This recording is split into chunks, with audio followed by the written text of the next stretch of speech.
നമസ്കാരം. ABC മലയാളം ന്യൂസിലേക്ക് സ്വാഗതം. കോൺഗ്രസിൽ നിന്ന് BJP-യിലേക്കുള്ള കുത്തൊഴുക്ക് കൂടി വരികയാണ്. പ്രത്യേകിച്ച് ഈ ഇലക്ഷൻ കാലമാകുമ്പോൾ തന്നെ കോൺഗ്രസ് ഇനി എന്ത് പറഞ്ഞ് ന്യായീകരിക്കും എന്നുള്ളത് എനിക്ക് എത്ര ആലോചിച്ചിട്ടും പിടികിട്ടാത്തൊരു കാര്യമാണ്.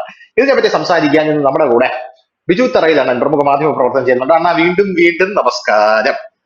അതായത് ഇതിനെ കുറിച്ച് പറയുകയാണെങ്കിൽ 2018 നമ്മുടെ ശ്രീധരൻ പിള്ള പ്രസിഡന്റ് ആയിരിക്കുന്ന കാലം BJP-യുടെ, അന്ന് ശ്രീധരൻ പിള്ള ഒരു പ്രസ്താവന ഇറക്കിയിട്ടുണ്ടായിരുന്നു, അറിയായിരിക്കുമല്ലോ. അതായത് കോൺഗ്രസിൽ നിന്ന് മാത്രമല്ല വലിയ വലിയ സ്ഥലങ്ങളിൽ നിന്ന് BJP-യിലേക്ക് ആള് വരുമെന്ന്. ശ്രീധരൻ പിള്ള 2018 ഈ പ്രസ്താവന ഇറക്കിയില്ല. ആദ്യമായിട്ട് വന്നത് G. രാമൻ നായരാണ് BJP-യിലേക്ക്. G. രാമൻ നായർ ആദ്യം വന്നു. പിന്നെ അതിനുശേഷം സത്യം പറഞ്ഞാൽ കോൺഗ്രസിന് ഒരു വെടിയും പുകയും മാത്രമേ ഓർമ്മയുള്ളൂ. കോൺഗ്രസിലേക്ക് പിന്നെ ആദ്യം വന്നത് നമ്മുടെ ISRO ചെയർമാൻ ആയിട്ടുള്ള ക്ഷമിക്കണം, ആദ്യം വന്നത് R. രാമൻ നായരാണ്. അതെനിക്ക് മാറിപ്പോയി. R. രാമൻ നായരാണ്. രണ്ടാമത് വന്നതാണ് G. Madhavan Nair, ISRO former chairman ആയിട്ടുള്ള മാധവൻ നായർ. അത് കഴിഞ്ഞ് പിന്നെ നരേന്ദ്രമോദിയെ മോദി മാമൻ എന്ന് വിളിച്ചുകൊണ്ടിരുന്ന ടോം വടക്കൻ വന്നു. സത്യം പറഞ്ഞാൽ ഞാൻ ഞെട്ടിപ്പോയി ടോം വടക്കൻ വന്നപ്പോ.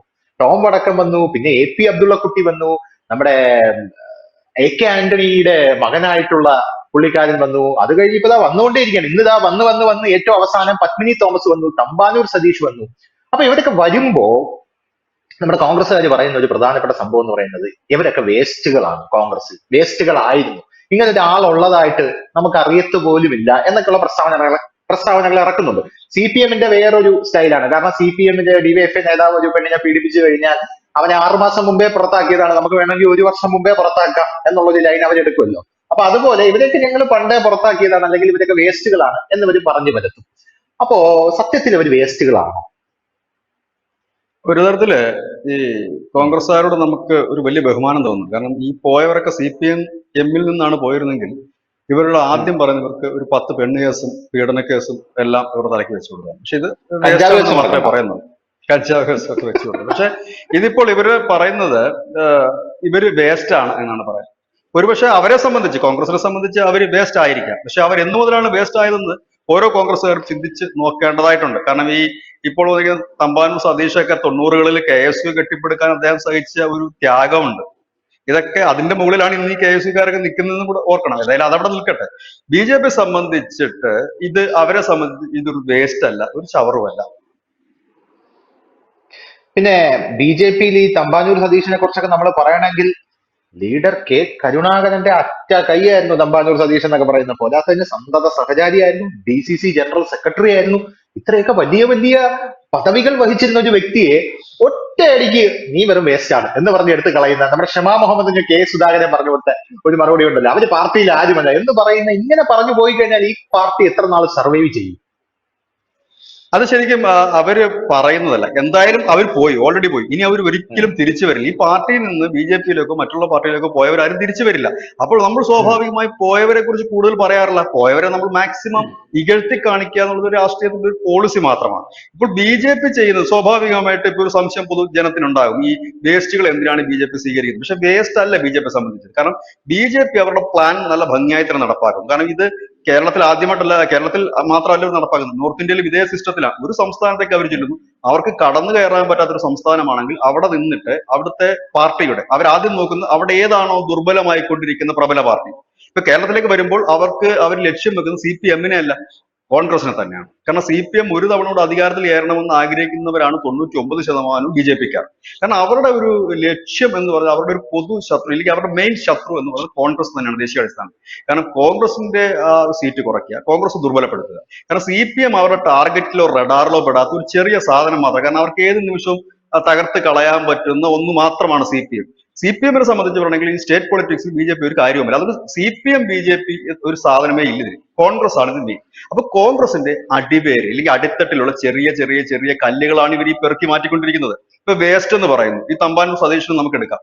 അദ്ദേഹത്തിന്റെ ലൊക്കാലിറ്റി, അദ്ദേഹത്തിന്റെ ഏരിയയിൽ കുറഞ്ഞ പക്ഷം ഒരു 100 പേരെങ്കിലും അദ്ദേഹത്തെ അറിയുന്നവരുണ്ടാകും, ഇല്ലെങ്കിൽ അദ്ദേഹത്തിനൊപ്പം നിൽക്കുന്നവരുണ്ടാകും. ആ ഒരു 100 പേര് മതി BJP സംബന്ധിച്ച്. ഇതുപോലെ തന്നെയാണ് അവർ പല സംസ്ഥാനത്തും ചെറിയ ചെറിയ കല്ലുകൾ പെറുക്കി കൂട്ടിക്കൊണ്ടാണ് വലിയ കൊട്ടാരം പണത് അതിന്റെ മുകളിൽ അവർ കയറി ഇരുന്ന് ഭരിക്കുന്നത്. അതാണ് വേസ്റ്റ് എന്ന് പറയുന്നത് ഇവർ കൊണ്ടുവന്നു പറഞ്ഞു. അതിന്റെ ഏറ്റവും വലിയ ഒരു ഉദാഹരണമാണ് നമ്മുടെ ഹിമന്ത് ബിശ്വ ശർമ്മയുടെ കാര്യം.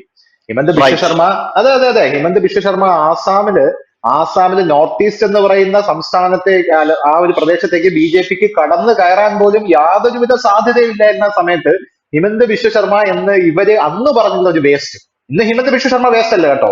ഹിമന്ത് ബിശ്വ ശർമ്മ ഇന്ന് വേണമെങ്കിൽ ഇന്ത്യയുടെ പ്രധാനമന്ത്രി പോലും ആക്കാൻ പറ്റുന്ന ഒരാളാണ്. അന്ന് ഇവര് പറഞ്ഞിരുന്ന വേസ്റ്റ് ഹിമന്ത് ബിശ്വ ശർമ്മ അന്ന് കോൺഗ്രസ് വിട്ട് ബി ജെ പിയിലേക്ക് വന്നു. കോൺഗ്രസ് വിട്ട് ബി ജെ പിയിലേക്ക് വരുന്നതിന് മുമ്പ് അണ്ണൻ അറിയാത്ത കാര്യമൊന്നും അല്ലല്ലോ, പലരും പല വേദിയിലും പറഞ്ഞിട്ടുള്ളതാണ്. രാഹുൽ ഗാന്ധിയുടെ അടുത്ത് മനം നൊന്ത് ഹിമന്ത് ബിശ്വ ശർമ്മ ചെന്ന് സംസാരിച്ചു. ഇങ്ങനെ നമ്മൾക്ക് നോർത്ത് ഈസ്റ്റ് സംസ്ഥാനങ്ങൾ കെട്ടിപ്പടുക്കണം, അവിടെ എനിക്ക് നല്ല ശക്തിയുണ്ട്, ഞാൻ അവിടെ പ്രവർത്തിച്ചുകൊള്ളാം എന്ന് പറഞ്ഞപ്പോൾ രാഹുൽ ഗാന്ധി തന്റെ പട്ടിയുണ്ട് പിടി എന്ന് പറഞ്ഞു, ആ പിടിക്ക് കൊടുക്കുന്ന ഒരു ബിസ്ക്കറ്റ് എടുത്ത് പട്ടിക്ക് ഇട്ടുകൊടുക്കുന്ന കൂട്ടത്തിൽ ഹിമന്ത് ബിശ്വ ശർമ്മയ്ക്ക് വിട്ടുകൊടുത്തു എന്നാണ് കേട്ടിരിക്കുന്നത്. കഥയാണ്. അപ്പോ അതിന്റെ ഒരു പശ്ചാത്തലത്തിൽ ഹിമന്ത് ബിശ്വ ശർമ്മ വന്ന് ഇന്ന് പുള്ളി ആരാണ്? ഇന്ന് പുള്ളി ആസാമിലെ ഏറ്റവും ശക്തനായിട്ടുള്ള മുഖ്യമന്ത്രി. പുള്ളി വന്ന് ഇത് പൗരത്വ രജിസ്ട്രേഷൻ നടപ്പിലാക്കുന്നു, നോർത്ത് ഈസ്റ്റ് മുഴുവൻ ബി ജെ പി പിടിക്കുന്നു. അപ്പൊ ഈ ഒരു പാഠങ്ങളൊക്കെ മുമ്പിൽ വച്ചുകൊണ്ടാണ് കോൺഗ്രസ് വീണ്ടും കണ്ണടച്ചിരുട്ടാക്കുന്നത്. ഇവരെ കൊണ്ടൊന്നും ഒരു പ്രയോജനമില്ല എന്ന് അടച്ച് കോൺഗ്രസ് ആക്ഷേപിക്കുന്നു അല്ലെ? ഇന്ന് ഇപ്പൊ ഈ ഇന്ത്യയിൽ നമ്മൾ നോക്കാമെങ്കിൽ ഈ ബി ജെ പിയുടെ പ്രധാനപ്പെട്ട നേതാക്കൾ ഒരു വിഭാഗം കോൺഗ്രസ്സുകാർ സംഭാവന ചെയ്തതാണ്. ഇപ്പം ധനുഷ് ഇപ്പം എന്റെ അടുത്ത് പറഞ്ഞത് ഈ വടക്കിഴക്കൻ സംസ്ഥാനങ്ങൾക്കാർ, ഈ വടക്കിഴക്കൻ സംസ്ഥാനങ്ങളെല്ലാം കോൺഗ്രസ്സുകാർ ബി ജെ പിക്കാരുടെ കയ്യിൽ കൊണ്ടുവച്ച, ഞാൻ എല്ലാ സംസ്ഥാനങ്ങളെ കുറിച്ച് പറയാം, ഒരു സംസ്ഥാനത്തെ കുറിച്ച് പറയാം. നമ്മുടെ മണിപ്പൂരില് 2017 അവിടെ ഇലക്ഷൻ നടക്കുന്നു. ബി ജെ പിക്ക് ഭരിക്കാൻ ഒരു തരത്തിലും കഴിയില്ല. കോൺഗ്രസിന് ഭരിക്കാൻ 4 സീറ്റിന്റെ കുറവുണ്ട്, ബി ജെ പിക്ക് ഭരിക്കണമെങ്കിൽ 11 സീറ്റിന്റെ കുറവുണ്ട്. ബി ജെ പി ഒരു തരത്തിലും അധികാരത്തിൽ വരില്ല എന്നുള്ള ഒരു 100% ഉറപ്പാണ്. ഈ കോൺഗ്രസിന്റെ ഈ സ്റ്റേറ്റിൽ നേതാക്കളെല്ലാം ഡൽഹിക്ക് വിളിക്കുകയാണ് നിങ്ങൾ പറഞ്ഞു. കാരണം ഈ ഭരണം പിടിക്കണമെന്നുണ്ടെങ്കിൽ MLA-മാരുമായിട്ട് ഒരു എഗ്രിമെന്റ് വെക്കണമെന്നുണ്ടെങ്കിൽ സെൻട്രൽ ലീഡേഴ്സ് പറഞ്ഞു. അത് ബി ജെ പിയുടെ ആയാലും കോൺഗ്രസിന്റെ ആയാലും ആരായാലും. അപ്പോ ഡൽഹിയിൽ നിന്ന് ഇവർക്ക് കൊടുക്കുന്ന നിർദ്ദേശം നിങ്ങൾ തന്നെ ആരെങ്കിലും പിടിച്ച് ഭരിക്കൂ എന്നാണ്. ബി ജെ പിക്ക് അവിടെ കിട്ടിയത് 48 മണിക്കൂർ സമയം കിട്ടി. അതായത് ഈ കോൺഗ്രസിന്റെ സ്റ്റേറ്റ് ലീഡേഴ്സും അവരുടെ ഹൈക്കമാൻഡും തമ്മിലുള്ള ആ ഒരു ചർച്ചയ്ക്ക് ഇടയിൽ ബി ജെ പി കിട്ടിയ 48 മണിക്കൂറാണ്. ആ 48 മണിക്കൂറിനകം ബി ജെ പി മണിപ്പൂരിൽ സർക്കാർ ഉണ്ടാക്കി. അതായത് അവരുടെ കയ്യിൽ, അതായത് അവർക്ക് അത്രയും ടൈം കൊടുത്തു. അവർക്ക് 11 MLA-മാർ വേണം, മറ്റവർക്ക് കോൺഗ്രസിന് വെറും 4 MLA-മാർ മതിയായിരുന്നു. അവിടെ ടൈം കളഞ്ഞു. ഇനി മറ്റൊരു രസകരമായ കഥയുണ്ട്. നമ്മുടെ കഥയല്ലത്, നടന്ന സംഭവം. അതായത് നമ്മുടെ മരിച്ചുപോയ നമ്മുടെ ഗോവ മുൻ മുഖ്യമന്ത്രി പരീക്കർ, അദ്ദേഹം ഈ MBA-യുടെ ഒരു സെമിനാർ, MBA സ്റ്റുഡൻസിന്റെ ഒരു സെമിനാറിൽ അദ്ദേഹം പറഞ്ഞൊരു കാര്യം, ഈ ഗോവയില് കോൺഗ്രസും ബി ജെ പി കട്ടയ്ക്ക് സീറ്റുമായിട്ട് നിൽക്കുന്നു, ഭരണം പിടിക്കണം. 2 MLA-മാരുടെ കുറവ്, 2 കൂട്ടർക്ക് 2 MLA-മാരുടെ കുറവുണ്ട്. അപ്പൊ ആ ഒരു സാഹചര്യത്തിൽ ആ ദിവസം രാത്രിയില് ബി ജെ പിയുടെ കേന്ദ്ര നേതൃത്വം ശ്രീ ഗഡ്കരിയെ വിടുകയാണ്. ഈ ഗോവയിൽ പോയിട്ട് ഈ കാര്യങ്ങൾ ശരിയാക്കണം. കോൺഗ്രസിന്റെ KC വേണുഗോപാലിനാണ് ഇവിടെ. രണ്ടുപേരും ഒരേ ഫ്ലൈറ്റിൽ ഒരേ സമയത്ത് ഡൽഹിയിൽ നിന്ന് ഗോവയിലേക്ക് വന്നിറങ്ങും. അതിനുശേഷം KC വേണുഗോപാൽ നേരെ പോയ ഹോട്ടലിലേക്കാണ്, ഒന്ന് കുളിച്ചു, നന്നായി കിടന്നുറങ്ങി. നേരം വെളുത്തപ്പോൾ, അപ്പൊ വന്നപ്പോൾ തന്നെ ഒരു സ്റ്റേറ്റ്മെന്റ് പത്രക്കാർക്ക് പറഞ്ഞു, നേരം വെളുക്കുമ്പോൾ ഞങ്ങളുടെ സർക്കാർ അധികാരത്തിൽ വരും. നേരം വെളുത്തു നോക്കുമ്പോൾ സർക്കാർ അധികാരത്തിൽ വന്നു, പക്ഷെ അത് ബി ജെ പിയുടേതായിരുന്നു. അതിനെക്കുറിച്ച് പറഞ്ഞത്, ആ രാത്രിയിൽ ഫ്ലൈറ്റ് ഇറങ്ങിയ ഗഡ്കരി നേരെ പോയത് അവിടുത്തെ ഗോവന്തിക് പാർട്ടിയുണ്ട് ഗോവ, അവിടെയുള്ള പാർട്ടികൾ, ഇവർ ഇടഞ്ഞു നിൽക്കുന്നവർ, ഇവരെയൊക്കെ കൂട്ടി യോജിപ്പിച്ചിട്ട് ആ രാത്രി വെളുപ്പിന് 4 മണിയായപ്പോഴേക്കും ബി ജെ പി അവരുടെ ഭൂരിപക്ഷം റെഡിയാക്കി എല്ലാം വെച്ചു. വെളുപ്പിനായപ്പോഴത്തേന് ഗവർണറെ പോയി കണ്ടു. നേരം വെളുത്തില്ല, ഒരു 6 മണിയായപ്പോ ഫസ്റ്റ് ബ്രേക്കിംഗ് ന്യൂസ് വന്നു, ഗോവയിൽ ബി ജെ പി അധികാരത്തിലേക്ക്. അപ്പോ ഈ കോൺഗ്രസിന്റെ പ്രതിനിധി അവിടെ കിടക്കുക, ഹോട്ടലിൽ പൊട്ടുവായിക്കിട്ട് എഴുന്നേറ്റ് വരുന്നത്. അതായത് സ്വന്തമായി നിന്ന് തന്നെ സ്വന്തം തട്ടകം കുളവാക്കി നശിപ്പിക്കുന്ന ഒരു പ്രസ്ഥാനമാണ്. അപ്പൊ അവർക്ക് ആര് പോയാലും വേസ്റ്റ് ആയിട്ടേ തോന്നും.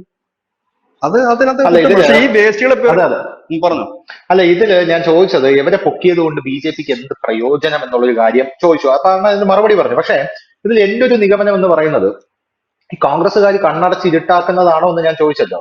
ഇത് എന്റെ ഒരു നിഗമനം എന്ന് പറയുന്നത്, സത്യം പറഞ്ഞാൽ ഒരു നിലമൊരുക്കൽ മാത്രമാണ് ബി ജെ പി കേരളത്തിൽ നടത്തുന്നത് എന്നുള്ളൊരു സത്യസന്ധമായിട്ടുള്ള ഒരു കാര്യമാണ്. കാരണം ഇപ്പൊ ബി ജെ പി എന്ന് പറയുന്ന പാർട്ടിയെ കുറിച്ച് നമുക്ക് അറിയാം. ബി ജെ പി എന്ന് പറയുന്ന പാർട്ടിയുടെ ഏറ്റവും വലിയ പ്രത്യേകത എന്ന് പറഞ്ഞാൽ, ഈ ലോകത്തിൽ തന്നെ ചിലപ്പോൾ നമുക്ക് പറയേണ്ടി വരും, ലോകത്തിൽ തന്നെ ഏറ്റവും അധികം ആത്മാർത്ഥമായിട്ടുള്ള അണികളുള്ള പാർട്ടിയാണ് ബി ജെ പി എന്ന് പറഞ്ഞ പാർട്ടി. RSS എന്ന് പറയുന്ന വലിയൊരു ബാക്കപ്പ് അവരുടെ ബാക്കിലുണ്ട്. പോരാത്തതിന് നരേന്ദ്രമോദി പോലും RSS ശാഖയിൽ വന്നു കഴിഞ്ഞാൽ അവിടെയുള്ള മുഖ്യ ശിക്ഷകന്റെ വാക്ക് കേട്ട് ഒരു വിസിലടിച്ചാൽ അവിടെ നിൽക്കും നരേന്ദ്രമോദി പോലും. അങ്ങനത്തെ ഒരു ബാക്കപ്പ് ഉള്ള ഒരു സംഭവമാണ് ബി ജെ പിക്കുള്ളത്. അപ്പൊ സ്വാഭാവികമായിട്ടും ഇവരുടെ ഒരു വർക്കിംഗ് സ്റ്റൈൽ എന്ന് പറയുന്നത്, അയോധ്യ രാമക്ഷേത്രം തന്നെ നമുക്കെടുത്ത് നോക്കാമല്ലോ. അയോധ്യ രാമക്ഷേത്രത്തില് ഇവര് 1992 ബാബറി പള്ളി പൊളിക്കപ്പെടില്ല. 93 ഇവർക്ക് ക്ഷേത്രം പണിയായിരുന്നു. ആര് ചോദിക്കും? 95 പണിയായിരുന്നു, വാജ്പേയി സർക്കാർ വന്നപ്പോ പണിയായിരുന്നു, 2014 നരേന്ദ്രമോദി വന്നപ്പോ പണിയാമായിരുന്നു. പക്ഷെ അവര് സുപ്രീം കോടതിയെ കൊണ്ട് തീരുമാനം എടുപ്പിച്ചു. അത്രയ്ക്ക് അവർ വെയിറ്റ് ചെയ്തിരുന്നു എന്നുള്ളതാണ്.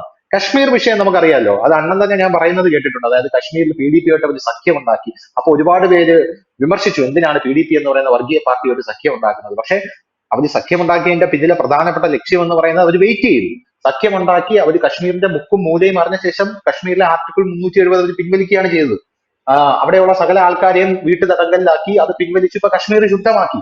അതുപോലെ കേരളത്തിലെ അവരുടെ ഒരു മാസ്റ്റർ പ്ലാൻ എന്ന് ഞാൻ മനസ്സിലാക്കുന്നത് ഈ കൊച്ചു കൊച്ചു ആൾക്കാരെയൊക്കെ ഇങ്ങോട്ടേക്ക് കൊണ്ടുവരിക, BJP-യിലേക്ക് പതുക്കെ എടുക്കുക. അങ്ങനെ എടുത്ത് കോൺഗ്രസിനെ മാക്സിമം ശോഷിപ്പിക്കുക. കാരണം ദേശീയ തലത്തിൽ കോൺഗ്രസ് ആണല്ലോ ഇവരുടെ ഏറ്റവും വലിയ ശത്രു എന്ന് പറയുന്നത്. കോൺഗ്രസിന് ഇപ്പോഴും ഞാൻ വിചാരിക്കുന്നത് കോൺഗ്രസിന് ദേശീയ തലത്തിൽ ശക്തമായിട്ടുള്ള അടിവേരുകളുണ്ട്.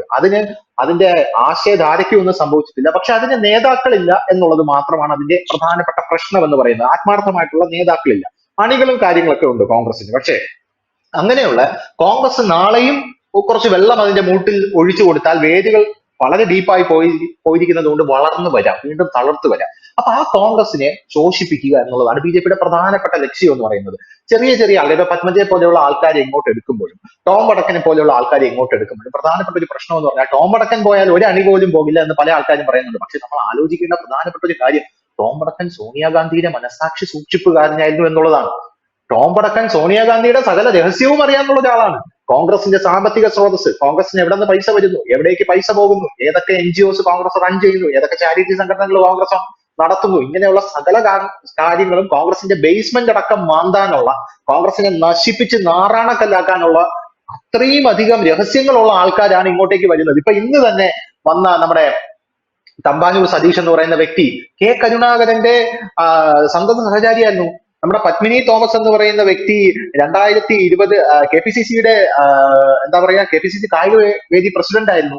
അപ്പൊ ഇങ്ങനെയുള്ള പല കാര്യങ്ങളിലും ചുമതലകൾ വഹിച്ചിരുന്ന ആൾക്കാരേക്ക് ഇങ്ങോട്ടേക്ക് വരുമ്പോ അവരുടെ സകല രഹസ്യങ്ങളും ഇങ്ങോട്ട് ചോർന്നു പോകുന്നുണ്ട് എന്നുള്ളത് ഒന്നാമത്തെ കാര്യം. ഈ രണ്ടാമത്തെ കാര്യം എന്ന് പറയുന്നത് CPM എന്ന് പറഞ്ഞ പാർട്ടിയെ അണ്ണ പറഞ്ഞ പോലെ അവർ ഗംഭീരമായിട്ട് പ്രൊമോട്ട് ചെയ്യുന്നു.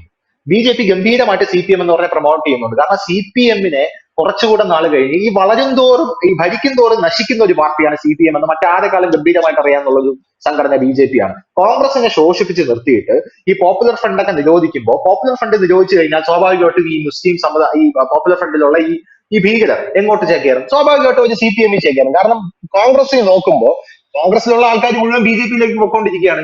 ഈ നിഷ്പക്ഷരായിട്ടുള്ള കോൺഗ്രസ് അണികൾ പോലും വിചാരിക്കും, ചേട്ടാ ഞാൻ എന്തിനാണ് ഇപ്പൊ ഇങ്ങോട്ടേക്ക് നിൽക്കുന്നത്? അവർക്കുള്ളിൽ തന്നെ ഒരു ആശയക്കുഴപ്പം വരും. അങ്ങനെ വന്നു കഴിഞ്ഞാൽ ഈ പോപ്പുലർ ഫ്രണ്ടിലുള്ള ആൾക്കാരും മറ്റുള്ള ആൾക്കാരും മുഴുവൻ CPM-ലേക്ക് പോയി കഴിഞ്ഞാൽ ഭാവിയിൽ കോൺഗ്രസിന് ഒരിക്കലും തിരിച്ചു വരാൻ പറ്റാത്ത രീതിയിൽ, അപ്പോഴാണ് സത്യം പറഞ്ഞാൽ BJP ഈ നേതാക്കളുടെ വിലയും BJP ഇവിടെ കളി തുടങ്ങാൻ പോകുന്നതെന്നാണ് ഞാൻ മനസ്സിലാക്കുന്നത്. കാരണം കോൺഗ്രസിന് ആ സമയത്ത് ഇപ്പൊ തന്നെ അതിനുള്ള പ്രചാരണങ്ങൾ തുടങ്ങിയിട്ടുണ്ട്, ശ്രദ്ധിച്ചാൽ മനസ്സിലാവും.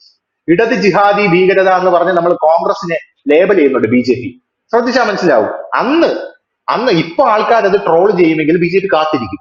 അന്ന് ആ സമയം എത്തുമ്പോഴേക്കും ഇത് വലിയ രീതിയിൽ വലിയ ചർച്ചയാവും. ഇടത് ജിഹാദി ഭീകരത എന്ന് പറയുന്ന സാധനം അന്നൊരു കുട്ടിക്കളി ആയിരിക്കില്ല. ഇതാണ് എന്റെ ഒരു നിഗമനം എന്ന് പറയുന്നത് ഈ കാര്യത്തിൽ. അപ്പൊ ഞാൻ ഇന്ന് ചോദിക്കാൻ പോകുന്ന അടുത്തൊരു കാര്യം എന്ന് പറയുന്നത് പല സാധാരണക്കാർക്കും അറിയേണ്ട ഒരു കാര്യമാണ്. ഈ പണം കൊടുത്താണോ BJP കോൺഗ്രസ് നേതാക്കളെ ഇങ്ങോട്ടേക്ക് അടുപ്പിക്കുന്നത്?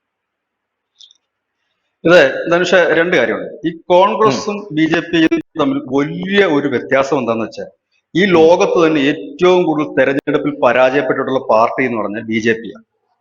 അതായത് ജീവിതത്തിൽ അവരുടെ നേതാക്കളെല്ലാം തോറ്റു തുന്നം പാടിയിട്ടുണ്ട്. തോറ്റു അവരിപ്പൊ ജയിക്കുമ്പോ അവർക്ക് വലിയ സന്തോഷമില്ലാത്തതിന്റെ കാരണം എന്താണെന്നറിയാമോ? ആ പാർട്ടി രൂപീകരിച്ചത് മുതൽ അവർ പരാജയപ്പെട്ടിട്ടേ ഉള്ളൂ. പക്ഷെ അവരിൽ ഒരു പ്രത്യേകത ഉണ്ട്. ഈ പരാജയപ്പെടുമ്പോഴും അവരിൽ ഒരു ആത്മവിശ്വാസമുണ്ട്, നാളെ ഞങ്ങൾ ജയിക്കുമെന്ന്. പണ്ട് നമുക്കറിയാം 2 ലോക്സഭാ MP-മാരുള്ളപ്പോ അന്ന് വാജ്പേയി പാർലമെന്റിൽ പറഞ്ഞത്, ഞങ്ങൾ വരും, ഞങ്ങൾ ഇവിടെ ഇരിക്കും, അന്ന് ഇതെല്ലാം നടപ്പാക്കുന്നത്. കാരണം അത്രയ്ക്കൊരു അതിൽ തോറ്റിട്ടും ഈ ആത്മവിശ്വാസത്തോടെ പ്രവർത്തിക്കുന്ന ലോകത്ത് ഒരേ ഒരു പാർട്ടിയുള്ളൂ BJP. പക്ഷെ നേരെ മറിച്ച് കോൺഗ്രസ് അങ്ങനെയല്ല. അധികാരമില്ല എന്നുണ്ടെങ്കിൽ അതിനകത്ത് ഒരു അണിക്കും നേതാവിനും പിന്നെ ഒരു നിമിഷം നിൽക്കാൻ കഴിയില്ല. കാരണം ആ പാർട്ടി ജനിച്ച് വീണപ്പോ മുതൽ അവർക്ക് അധികാരമുണ്ട്. സെൻട്രലിൽ അവർ അധികാരത്തിലുണ്ട്, ഇന്ത്യയിലെ എല്ലാ സംസ്ഥാനത്തും അധികാരത്തിലുണ്ട്, സമസ്ത മേഖലയിലും അധികാരത്തിന്റെ ഒരു ശീതള ഛായയിൽ ഇങ്ങനെ വിലസി നടന്നവരാണ്.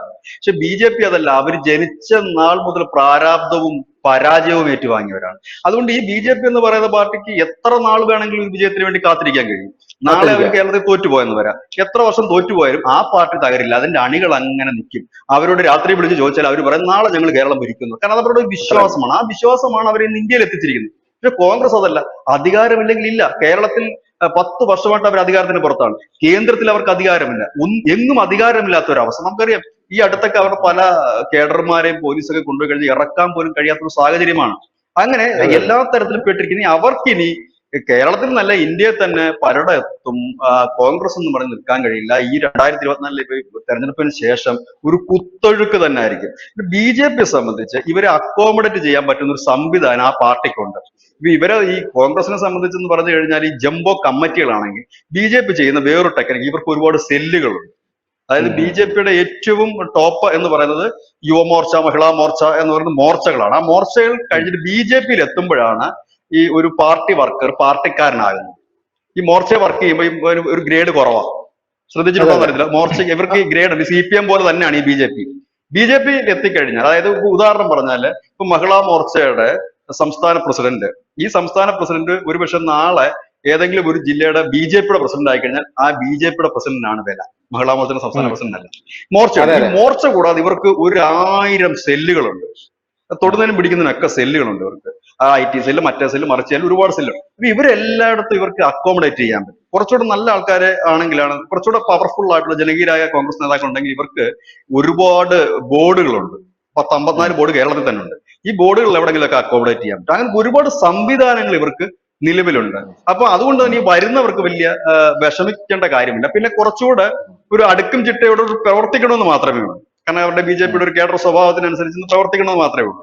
അങ്ങനെ ഒരു രീതിയിൽ അവർക്ക് സുഖകരമായിട്ട് മുൻപോട്ട് പോകാൻ കഴിയും. പിന്നെ ഇവര് മടുത്തു തുടങ്ങി. കോൺഗ്രസ് നിന്ന് കഴിഞ്ഞാൽ ഇനിയിപ്പോ സംഭവിക്കാൻ പോകുന്നത് ഈ CPMന്റെ ഈ ആളുകൾ ഒരുപക്ഷെ അറ്റാക്ക് ചെയ്താൽ പോലും കോൺഗ്രസിന് തിരിച്ചടിക്കാൻ പോലും കഴിയാത്തൊരു സാഹചര്യമാണ്. നമ്മൾ പശ്ചിമ ബംഗാളെ കണ്ടിട്ടില്ലേ? CPM അതേ മോഡലാണ് ഇവിടെ സംഭവിക്കാൻ പോകുന്നത്. അതൊക്കെ തന്നെയാണ് അതിന്റെ കാരണം. ഈ പൈസ കൊടുത്ത് ആൾക്കാരെ വിളിക്കേണ്ട ഒരു അവസ്ഥ ഇന്ന് BJPക്ക് കേരളത്തിലില്ല. കാരണം BJPയിലേക്ക് എത്തുന്നവരൊന്നും പൈസ കൊടുത്താൽ വരുന്നവരും അല്ല. ഇവർ വന്നവരൊന്നും അങ്ങനെ വലിയൊരു സംഭവങ്ങളൊന്നും അല്ല. കാരണം അവര് കാലാകാലങ്ങളിൽ നിന്ന് മനസ്സും എടുത്ത് തകർന്ന് തരിപ്പണമായി ഇനി വേറെ രക്ഷയില്ല രീതിയിൽ പോകാമെന്ന് പറഞ്ഞു വരുന്നവരാണ്. പൈസ BJP ആളെ കൊണ്ടിരുന്നു. കോൺഗ്രസിനെ മാത്രമേ റാഞ്ചാൻ കഴിയുള്ളൂ BJPക്ക്. വേറെ ആൾക്കാരെയൊന്നും BJP ഇവിടെ റാഞ്ചുന്നില്ല. അല്ല, BJPക്ക് ഇത് കണ്ടോണം. ഇതിപ്പോ ഈ 95% അവർ ടാർഗറ്റ് ചെയ്യുന്നത് കോൺഗ്രസിനെ തന്നെ. കാരണം കോൺഗ്രസ് ദുർബലമായിരിക്കും. അതായത് നമ്മൾ ഈ ചില മരങ്ങളിലൊക്കെ ഇങ്ങനെ പഴുത്ത് നിൽക്കും. പഴം നമ്മളൊന്ന് കുലുക്കിയാൽ മതി, വീഴും. ആ ഒരു ഇതാണ് ഇപ്പോൾ BJP ചെറുതായിട്ട് കുലുക്കിക്കൊണ്ടിരിക്കുന്നുണ്ട്. ആ പഴങ്ങളൊക്കെ ചെറുതായിട്ട് വീഴുന്നു. ഇനി അവർ ചെയ്യാൻ പോകുന്ന കാര്യം CPM ആണ്. CPMന് ഇപ്പോഴും അവർ തൊടില്ല. അവരുടെ ആഗ്രഹം മുഴുവൻ ഒരു തവണ കൂടെ CPM കേരളത്തിൽ അധികാരത്തിൽ വരണം. നേരത്തെ നീ തന്നെ സൂചിപ്പിച്ചതുപോലെ ഒരിക്കൽ കൂടി ഭരിക്കാന്നുണ്ടെങ്കിൽ അവർ തന്നെ നശിപ്പിച്ചോളൂ അവരുടെ പാർട്ടി. അപ്പം അവർ ഈ കുലുക്കേണ്ട ആവശ്യമില്ല, അവർ തന്നെ നശിപ്പിച്ചോളൂ. അപ്പൊ അതിന് വേണ്ടിയിട്ടാണ് അവർ വെയിക്കുന്നത്. ആ സമയം കൊണ്ട് ഇവരെ ദുർബലപ്പെടുത്തുക എന്നുള്ളതേ ഉള്ളൂ. കാരണം ഇനി ഒരു ടൈം കൂടെ BJP CPMന് ഒരു ശത്രുവായിട്ട് വരില്ല, അല്ലെങ്കിൽ ഒരു റൈവലായിട്ട് വരില്ല. ഞാനൊരു കാര്യം ചോദിക്കട്ടെ. അപ്പൊ CPMന് കോൺഗ്രസ് നേതാക്കള് BJPയിലേക്ക് പോകുന്നതിന് അറിഞ്ഞോ അറിയാതെ ഒരു പങ്കുണ്ട്. അവരത് ആഗ്രഹിക്കുന്നുണ്ട്. CPM കോൺഗ്രസ് മനസ്സുകൊണ്ട് ഭയങ്കരമായിട്ട് സന്തോഷിക്കുന്നുണ്ട്. ഉണ്ടാകണം. വളരെയധികം അവരെ ഉണ്ടാകണം. കാരണം BJP ഇനി ഒരു അടിത്തട്ടൊക്കെ ഉണ്ടാക്കി ഒരു ക്ലച്ച് പിടിച്ച് പറഞ്ഞെങ്കിൽ കുറഞ്ഞൊരു 5 വർഷമെങ്കിലും മിനിമം എടുക്കും. അപ്പൊ ഒരു ടൈം കൂടി ഇവർക്ക് ഭരിക്കാൻ പറ്റും. ഇപ്പൊ പൈസയിലേ ഇല്ലാതായിട്ടുള്ളൂ. ഇനി അവസാനം ഖജനാവ് അവശേഷിക്കുന്നുണ്ട്. അതും കൂടെ കൊണ്ടുപോയി തീർക്കാം. ഇല്ലെങ്കിൽ അത് മൊത്തത്തിൽ കൊണ്ടുപോകാം എന്നുള്ള രീതിയിൽ അതിലേക്ക് നിൽക്കുന്നു. CPM വലിയ സംഭവമല്ല. പല രാഷ്ട്രീയ നിരീക്ഷകരും ഈ കാര്യം ഇപ്പൊ തന്നെ പറയുന്നുണ്ട്. കോൺഗ്രസ് മതേതര ഇന്ത്യയുടെ ആണിക്കല്ലാണ്, അത്താണിയാണ്, ചക്കയാണ്, മാങ്ങയാണ്, തേങ്ങയാണ് എന്നൊക്കെ പറയുന്നുണ്ട്. എന്ത് തന്നെയായിരുന്നാലും ഇന്നലെ BJPയിലേക്ക് വലിയ രീതിയിലുള്ള ഒരു കുത്തൊഴുക്കായിരുന്നു. കോൺഗ്രസ് നിന്ന് BJPയുടെ തെരഞ്ഞെടുപ്പ് കമ്മിറ്റി ഓഫീസ് ഉദ്ഘാടനം ചെയ്യുന്നതിന്റെ ഭാഗമായിട്ട് പത്മിനി തോമസും തമ്പാനൂർ സതീഷ് അടക്കമുള്ളവർ BJPയിലേക്ക് വന്നത് വലിയ രീതിയിലുള്ള അടിയാണ് കോൺഗ്രസ് സൃഷ്ടിച്ചിരിക്കുന്നത് എന്നുള്ള കാര്യത്തിൽ യാതൊരു തർക്കവുമില്ല. ഇതിന്റെ ഏറ്റവും വലിയ ഗുണഭോക്താക്കളാകാൻ പോകുന്നത് കേരളത്തിൽ ആരാണ് എന്ന് മാത്രമേ ഇനി കണ്ടറിയേണ്ട ആവശ്യമാണ്. അല്ല, സംശയമൊന്നുമില്ല. ഇതിന്റെ ഏറ്റവും വലിയ ഗുണഭോക്താക്കൾ ആദ്യ റൗണ്ടിലാകുന്നത് ഇടതുപക്ഷം തന്നെയായിരിക്കും. അവരിപ്പോൾ പ്രചരണം ഒഴിച്ചുവിടാൻ പോകുന്നത് പ്രത്യേകിച്ച് ന്യൂനപക്ഷ മേഖലയിലാണ് ഈ UDFന്റെ ഒരു വോട്ട് ബാങ്ക് ഉള്ളത്. അവിടെ ഇവർ നാളെ മുതൽ കയറി പ്രചരിപ്പിക്കുന്നത് കണ്ടോ.